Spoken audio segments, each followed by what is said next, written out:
It was one of those crisp mornings at the private jet terminal of a fancy airport. The kind of place where people in expensive suits and designer sunglasses strolled around like they owned the world. Private jets lined up neatly on the tarmac, gleaming under the early sunlight. Everything about this part of the airport screamed luxury: polished floors, glass walls, and staff dressed to impress. But today, something unusual was about to happen. A man stepped out of a sleek Gulfstream G650, his presence commanding attention without him even trying. He wore a perfectly tailored navy blue suit, exuding confidence and success. This wasn't just any traveler. He was the CEO of a tech company that had recently taken the business world by storm with its innovative ideas. People whispered about his name in boardrooms and conferences, yet here he was, walking through the same doors as everyone else in this exclusive space. As he approached the entrance, the usual warm smiles and polite greetings from the staff were missing. Instead, a tall man with sharp features and an air of authority stood there, arms crossed. His name tag read Richard, but his demeanor spoke louder than any title could. Richard was known for being picky about who entered the terminal. To him, not everyone belonged here, no matter how much money they had or what kind of plane they arrived in. When the CEO reached the door, Richard didn't offer a handshake or a nod. Instead, he gave him a once-over, his lips curling into a smirk. Without hesitation, he asked loudly enough for nearby passengers to hear, "Excuse me, sir, are you sure you're in the right area?" The question hung in the air, heavy and loaded. It wasn't really a question, it was a challenge. The CEO paused for a moment, clearly caught off guard but refusing to show it. He calmly pulled out his identification card and handed it over. But Richard wasn't done yet. His tone grew sharper, almost mocking. "You know, this is a private terminal. Not everyone can just walk in here." Then came the subtle jabs, comments laced with old stereotypes, delivered casually but cutting deep. Passengers passing by exchanged uneasy glances. Some looked away, pretending not to notice. Others slowed down, curious about what was unfolding. The CEO didn't say a word. He simply took back his ID and walked past Richard, maintaining his composure. On the surface, it seemed like he was letting it slide, but inside something stirred. That quiet moment carried more weight than anyone realized. For years, he'd faced moments like this, times when people doubted him because of the color of his skin. Growing up, he'd learned to rise above such things, turning every obstacle into fuel for his ambition. But this time felt different. This wasn't just about him anymore. It was bigger. Little did Richard or anyone else know, this encounter would set off a chain reaction that would ripple far beyond the walls of the terminal. What started as a rude comment on a random morning would soon become a story everyone would talk about. The seeds of change were planted, though no one could see them yet. All they knew was that the calm and collected CEO who walked away from Richard's insults wasn't going to let this go unnoticed. And so, as the day went on, life at the airport continued as usual. Planes took off and landed. Passengers checked their watches, and Richard returned to his routine, probably thinking nothing of what had happened. But sometimes the smallest moments spark the biggest transformations, and this was one of those moments. The CEO walked away from the confrontation, his steps steady and deliberate. On the outside, he looked calm, almost unaffected. But inside, the words Richard had thrown at him lingered like a bad taste in his mouth. He knew this wasn't the first time someone had doubted him because of his skin color, and it wouldn't be the last. Over the years, he'd built a thick skin, learning to navigate spaces where not everyone wanted him to succeed. But something about this moment felt different. Maybe it was the arrogance in Richard's tone or the way he'd made sure others heard his comments. Whatever it was, it stuck with him. Back at his hotel later that evening, he sat alone in his suite, staring out at the city skyline. The lights twinkled below, but his mind was far from peaceful. He replayed the scene in his head, dissecting every word, every glance. At first, anger bubbled up, hot and raw. How dare someone treat him like that? Who did Richard think he was? But as the initial wave of emotion settled, another feeling took its place: determination. This wasn't just about him anymore. It was about all the people who might find themselves in a similar situation someday. He couldn't let it slide. Not this time. He pulled out his laptop and started typing. First, he wrote an email to the Yao Airport Authority, demanding an investigation into Richard's behavior. He included details of what had happened and requested security footage from the terminal. He didn't want to rely on hearsay. He needed proof. Then he drafted another message, this one addressed to his network of contacts. These weren't just random names in his phone. They were powerful people. Venture capitalists, industry leaders, journalists, and influencers who followed his work closely. In clear, measured language, he shared his experience, attaching the same evidence he'd gathered for the airport authority. But he didn't stop there. He reached out to a few trusted colleagues and friends, asking them to spread the word. Word of mouth could move mountains, and he knew how quickly stories traveled in certain circles. By midnight, he leaned back in his chair, exhausted but satisfied. He'd done everything he could to make sure this incident didn't fade into obscurity. Now it was out of his hands. As the hours ticked by, news of the confrontation began to spread. One passenger who had witnessed the exchange posted about it online. They described the tension in vivid detail: the CEO's quiet dignity, Richard's dismissive attitude, and the awkward silence that followed. The post gained traction almost instantly. People commented, sharing their own experiences of being treated unfairly in similar settings. Others expressed outrage, calling Richard's behavior unacceptable. Hashtags like "respect for all" and "end racism in aviation" started trending on social media platforms. By morning, the story had taken on a life of its own. News outlets picked up the blog post, amplifying the CEO's account. Videos surfaced online, showing snippets of the encounter. You could see the smug look on Richard's face as he spoke, hear the condescension in his voice. And you could also see the CEO standing tall, refusing to let the insults rattle him. Public opinion swung sharply against Richard. Comment sections lit up with calls for accountability. "This is 2023, one person wrote. How is this still happening?" Meanwhile, the airport management found itself caught in the crossfire. Passengers who frequented the private terminal voiced their displeasure, threatening to take their business elsewhere if nothing changed. Major airlines operating out of the airport issued statements condemning discrimination and urging swift action.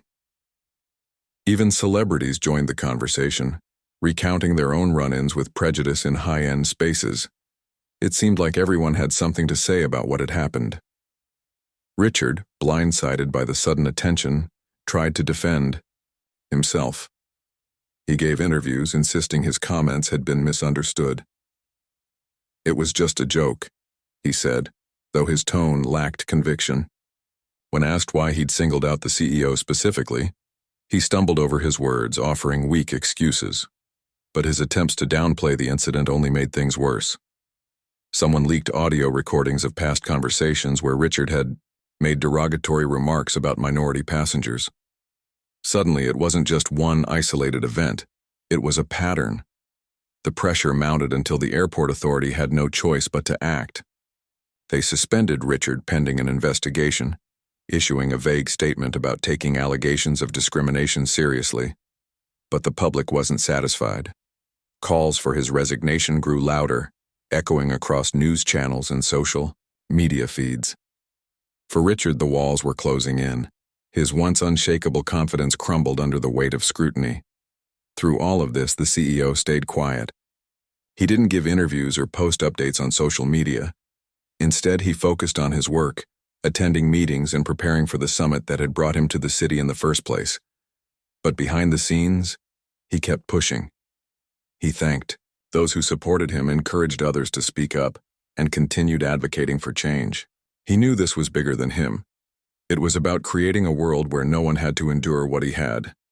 And so, while the drama unfolded around him, he remained steadfast, knowing that real progress often required patience and persistence.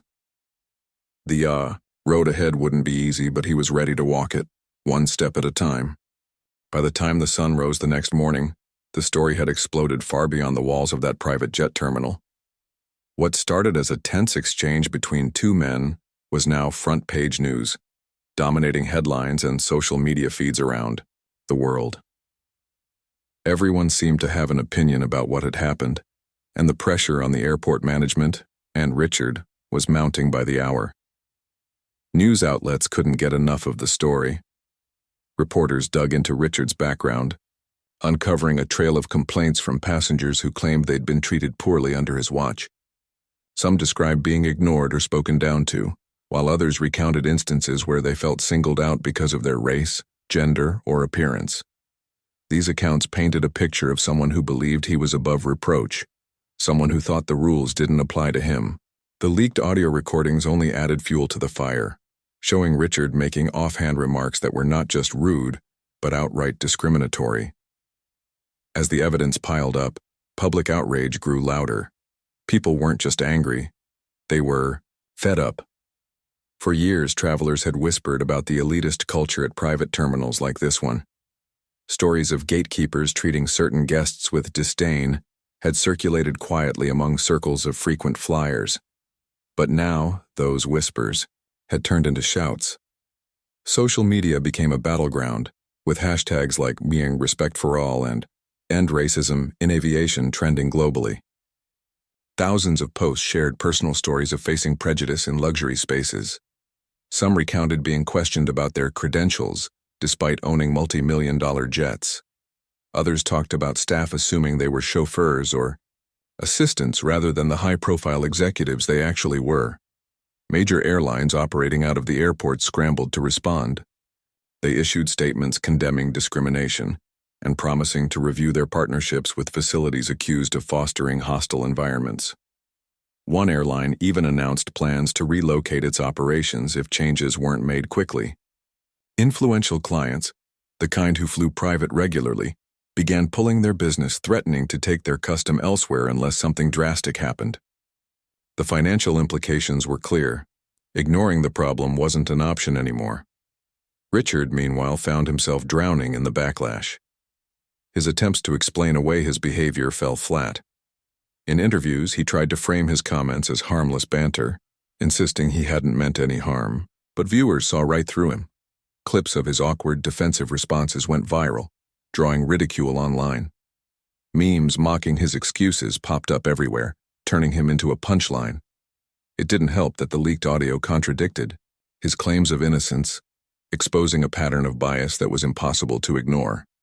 The airport authority, desperate to contain the damage, suspended Richard indefinitely.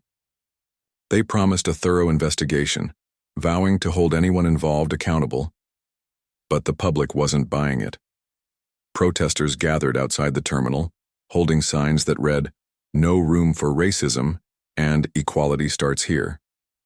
Journalists camped out near the entrance, waiting for updates.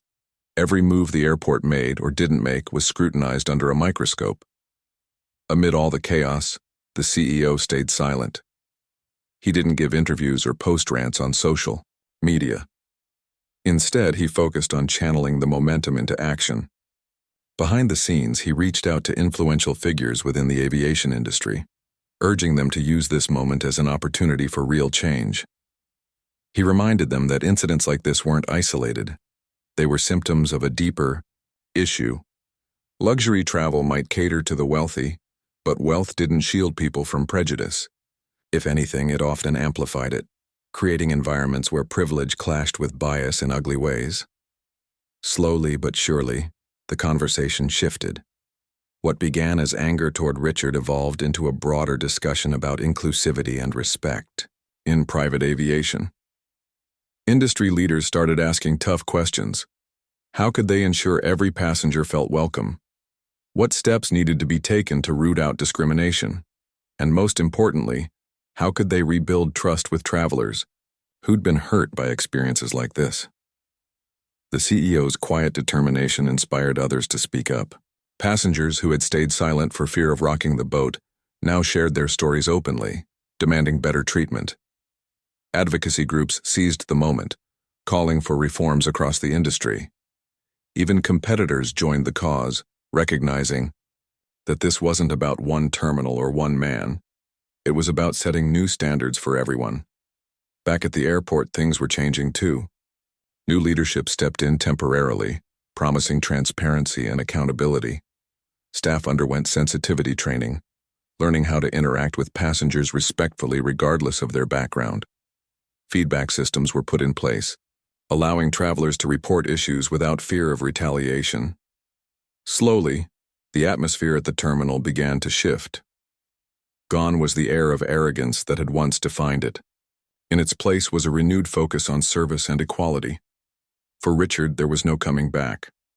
Suspended and vilified, he disappeared from the public eye, unable to find work in the industry he'd once dominated. His downfall served as a stark reminder of the consequences of unchecked prejudice. But more importantly, it underscored the power of collective action. When people came together to demand change, even the most entrenched systems could be shaken. As the dust settled, it became clear that this incident had sparked something much bigger than anyone anticipated. It wasn't just about punishing one man for his mistakes. It was about challenging an entire culture. The CEO's calm response in the face of humiliation had ignited a movement, proving that sometimes silence speaks louder than words. And, though the road ahead would be long, the first steps toward a more inclusive future had already been taken. While the world was still buzzing about Richard's downfall and the chaos at the private jet terminal, the CEO quietly began working on his next move. He knew that public outrage would eventually die down, and when it did, people might forget why they were angry in the first place. That wasn't good enough for him. This wasn't just about punishing one man or shaming one airport. It was about creating lasting change. And if anyone could turn a moment of injustice into an opportunity for progress, it was him. A few days after the incident, he called a meeting. But this wasn't your typical boardroom gathering. The people he invited weren't just his usual circle of business partners or investors. Instead, he reached out to key players across the aviation industry, executives from major airlines, leaders in regulatory bodies, diversity advocates, and even representatives from civil rights organizations. His goal was simple: bring everyone together to talk about what had happened and figure out how to make sure it never happened again. The meeting took place in a sleek conference room overlooking the city. As attendees filed in, there was a mix of curiosity and skepticism in the air. Some wondered why they were there. Others assumed it would be another PR stunt designed to polish reputations. But the CEO wasted no time getting to the point. Standing at the front of the room, he shared his story. Not just the humiliation he'd faced, but also the larger issue it highlighted. He spoke plainly, without sugarcoating anything. "This isn't about me," he said. "It's about every person who walks into a space like that and feels unwelcome because of who they are." He then laid out a bold proposal: create a certification program for airports and terminals committed to fostering inclusivity. It would be called the Equity in Aviation Initiative. Under this program, participating facilities would have to meet strict standards. Regular audits would ensure staff treated all passengers with respect. Anti-bias training would become mandatory for employees at every level. Clear protocols would be established so travelers could report discrimination without fear of retaliation. Airports that earned the certification would receive public recognition, giving them a competitive edge in attracting customers who valued fairness and equality. The idea struck a chord with those in the room.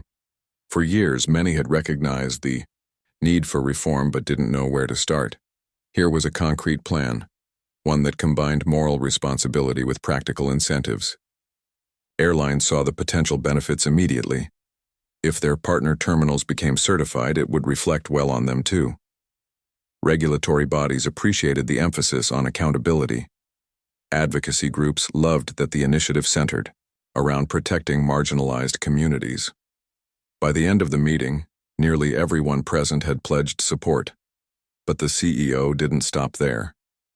He knew that real change required more than just policy updates. It needed grassroots momentum. So he partnered with civil rights organizations to launch a nationwide campaign aimed at raising awareness about systemic bias in luxury travel spaces. Together, they created videos, wrote articles, and organized events to educate the public. These efforts weren't just about pointing fingers, they were about starting conversations. They encouraged people to think critically about the environments they operated in and ask themselves whether they truly welcomed everyone or only certain kinds of people. Word of the initiative spread quickly. Within weeks, dozens of airports expressed interest in joining. Some saw it as a chance to repair damaged reputations, while others genuinely wanted to do better. Either way, the impact was undeniable. Terminals that once felt exclusive and intimidating began transforming into spaces where everyone felt seen and respected. Staff learned to greet passengers warmly, regardless of their appearance or background. Feedback systems allowed travelers to voice concerns directly, ensuring issues were addressed promptly. Slowly but surely, the culture shifted. For the CEO, this was more than just a professional victory. It was deeply personal. Growing up, he'd often been told he didn't belong in certain spaces. People doubted him because of the color of his skin, assuming he couldn't achieve greatness. Yet here he was, proving them wrong, not just by succeeding in business, but by using his success to uplift others. Every step of this journey reminded him of the power of resilience and the importance of standing up for what's right. As the Equity in Aviation initiative gained traction, critics naturally emerged. Some argued it was unnecessary, claiming incidents like the one at the terminal were rare exceptions rather than widespread problems. Others accused the CEO of grandstanding, suggesting he was trying to boost his own image. But he brushed off the negativity, focusing instead on the positive changes happening on the ground. Stories poured in from passengers who noticed a difference, staff going out of their way to help, terminals feeling more welcoming, complaints being resolved fairly. These small victories fueled his determination to keep pushing forward. By the time the first round of certifications rolled out, the initiative had already made waves globally. International airports began reaching out, eager to adopt similar programs. Industry conferences featured panels discussing how inclusivity could improve customer satisfaction and drive growth. Even competitors started taking notes, realizing that embracing diversity wasn't just the right thing to do, it was smart business. Through it all, the CEO remained humble. He never claimed credit for the movement, knowing full well it was a collective effort. When asked about his role, he simply smiled and said, "I'm just someone who refused to stay silent." Those words resonated with countless people who'd followed the story. They understood that true leadership wasn't about seeking glory, it was about inspiring others to act. And so, what began as a humiliating encounter at a private jet terminal evolved into something much bigger. The CEO's quiet dignity in the face of adversity had sparked a revolution, proving that even in the most unexpected moments, change was possible. All it took was courage, vision, and a willingness to stand up, not just for yourself, but for everyone. Months passed, and the impact of everything that had happened became impossible to ignore. The Equity in Aviation initiative wasn't just a slogan anymore, it was a movement. Dozens of airports around the country had signed on, proudly displaying their certifications as badges of honor. Passengers noticed the difference immediately. Staff greeted them with genuine smiles instead of judgmental glances. Complaints about bias dropped significantly, replaced by stories of kindness and respect. It was like walking into a completely different world, one where everyone felt welcome. At the private jet terminal where it all began, things were unrecognizable compared to before. Gone was the arrogant manager who thought he could decide who belonged there and who didn't. In his place was new leadership, people committed to making the space inclusive for everyone. They worked tirelessly to overhaul how things were done, starting with training sessions for employees. These weren't boring PowerPoint presentations either.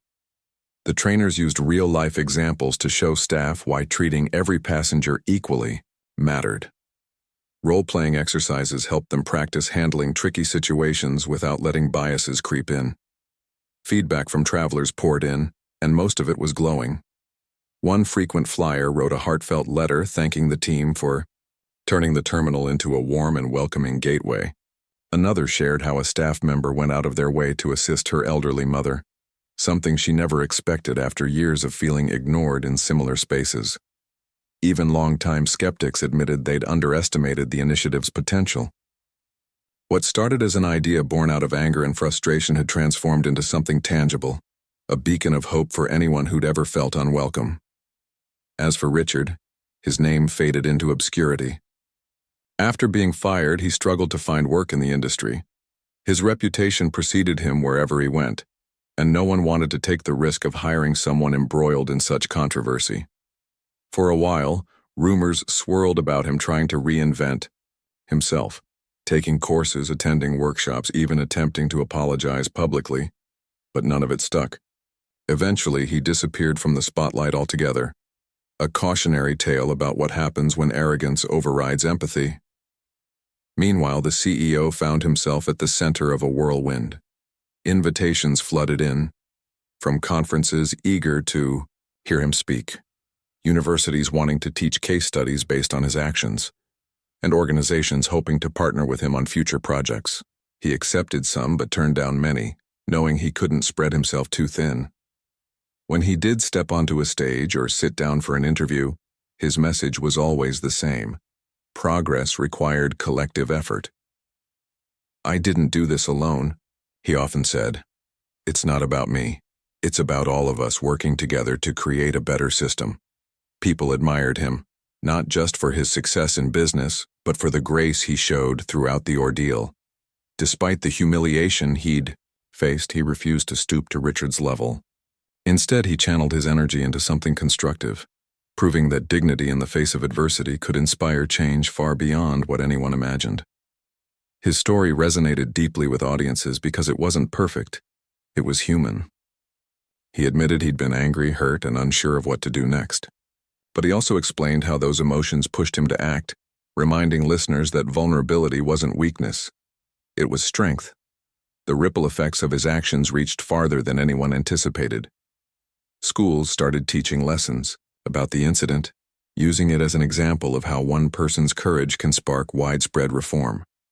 Students debated the importance of standing up against injustice, drawing parallels between the CEO's experience and other historical moments of resistance. Social media campaigns inspired by the Equity in Aviation initiative popped up across industries, encouraging people to demand inclusivity in their own fields. Luxury hotels, high-end restaurants, and exclusive clubs began examining their practices, realizing they weren't immune to the same biases. Even celebrities got involved, sharing their own experiences of facing discrimination in elite spaces. Some talked about being mistaken for assistants or drivers despite arriving in designer clothes and expensive cars. Others recalled times when staff ignored them entirely, focusing only on their white companions. These stories added fuel to the fire, reinforcing the need for systemic change. The CEO's quiet determination had given others permission to speak up, creating a domino effect that touched lives far beyond the aviation industry. Back at the terminal, staff noticed a shift in the atmosphere. Conversations among colleagues revolved less around gossip and more around how to improve service. Employees took pride in knowing they worked somewhere recognized for doing the right thing. Passengers, too, seemed happier, chatting freely with staff and complimenting the positive vibe. It was proof that small changes could have a big impact, not just on operations, but on people's lives. For the CEO, the transformation was deeply personal.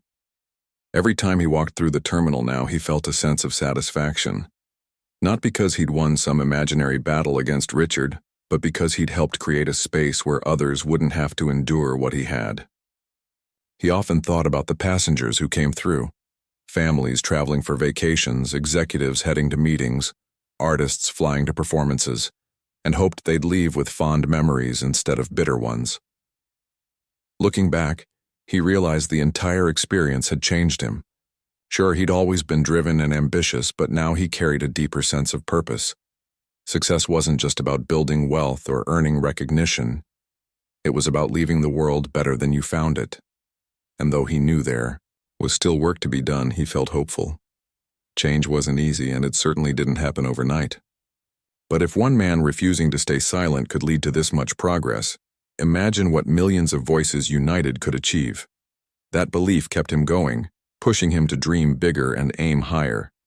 Because at the end of the day, the fight for Equality wasn't just about terminals or airplanes, it was about humanity. And as long as there were people willing to stand up and say enough is enough, the sky wasn't the limit. It was just the beginning. Years rolled by, and the story of that fateful morning at the private jet terminal became more than just a headline. It turned into a legacy. The Equity in Aviation initiative, born out of one man's refusal to accept injustice, had grown far beyond its original scope. What started as a plan to clean up bias in luxury travel spaces evolved into a global movement, influencing industries far removed from aviation.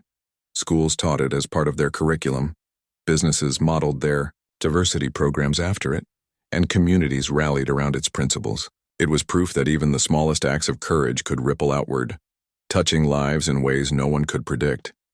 For the CEO, life moved forward as well. He continued to lead his tech company with the same vision and determination that had propelled him to success in the first place. But now, there was an added layer to his work, a sense of responsibility not just to his shareholders, but to society at large. Every decision he made carried weight, knowing that people looked up to him not just as a business leader but as someone who stood for something bigger. Awards lined his office shelves, speeches filled his calendar, and accolades poured in from all corners of the globe. Yet none of that mattered to him as much as the quiet moments when he saw real change happening. When a passenger thanked him for making travel feel less intimidating, or when a young entrepreneur told him they were inspired to chase their dreams because of his example. The airport where it all began underwent a complete transformation. Once known for exclusivity and elitism, it became a model for inclusivity and respect. Staff wore pins proudly displaying the Equity in Aviation logo, a symbol of their commitment to treating every traveler fairly. Passengers noticed the shift immediately. Families traveling with children felt welcome instead of judged. Business travelers found themselves greeted warmly regardless of their background. Even those who'd once avoided the terminal altogether returned, reassured by stories of how much things had improved. The space wasn't just functional anymore, it was inviting, a place where everyone belonged. Other airports followed suit, adopting similar certifications and initiatives. Luxury hotels, high-end restaurants, and exclusive clubs joined the wave, realizing that inclusivity wasn't just a moral obligation, it was good for business too. Customers wanted to support places that aligned with their values, and these establishments quickly learned that fairness and equality weren't liabilities, they were assets. Entire industries shifted their focus, prioritizing diversity and inclusion in ways they never had before. And while progress was slow in some areas, the momentum kept building, fueled by the belief that change was possible if enough people worked toward it. As time passed, the CEO's role in the movement became legendary. People didn't just remember him for his company's innovations or his financial success. They remembered him for the way he handled adversity. When faced with humiliation, he chose dignity. When confronted with discrimination, he chose action. His response reminded others that standing up didn't have to mean shouting. Sometimes it meant staying calm and steady, letting your actions speak louder than words. That lesson resonated deeply, inspiring countless individuals to tackle challenges in their own lives with the same resilience and purpose. Stories about him spread far and wide. Teachers used his journey as an example in classrooms, showing students how leadership wasn't about titles or power. It was about impact. Journalists wrote profiles exploring how someone could turn personal pain into collective progress. Filmmakers pitched documentaries chronicling the rise of the Equity in Aviation initiative, capturing interviews with passengers, staff, and industry leaders whose lives had been touched by the changes. Everywhere you looked, his influence lingered, not because he sought fame, but because he sparked something meaningful. But despite all the attention, the CEO remained grounded. He often said that true progress wasn't about individual heroes. It was about communities coming together. "I'm just one person," he'd tell audiences during speeches. "What matters is what we do next." Those words stuck with people, encouraging them to take ownership of the movement he'd helped start. They realized it wasn't enough. To celebrate victories, they had to keep pushing for more. Equality wasn't a destination, It was a journey, one that required constant effort and vigilance. Back at the terminal, reminders of the past mingled with signs of the present. A plaque near the entrance commemorated the day everything changed, honoring the courage of the man who refused to stay silent. Employees read it daily, reminded of why their work mattered. Travelers passing through glanced at it curiously, unaware of the full story but sensing its significance. It served as a testament to the idea that even in the most unexpected places, transformation was possible. Decades later, historians would look back on this moment as a turning point, a time when society decided to confront its biases head-on. The CEO's name might fade from memory eventually, but the spirit of what he represented wouldn't. Generations to come would inherit a world shaped by his actions, learning about the importance of speaking up, standing firm, and believing in the power of unity. And so as planes took off and landed, carrying passengers to destinations unknown, the legacy of that single act of defiance lived on. It reminded everyone who stepped foot in those terminals, or any other inclusive space, that change started with ordinary people choosing to do extraordinary things. One step, one decision, one voice at a time.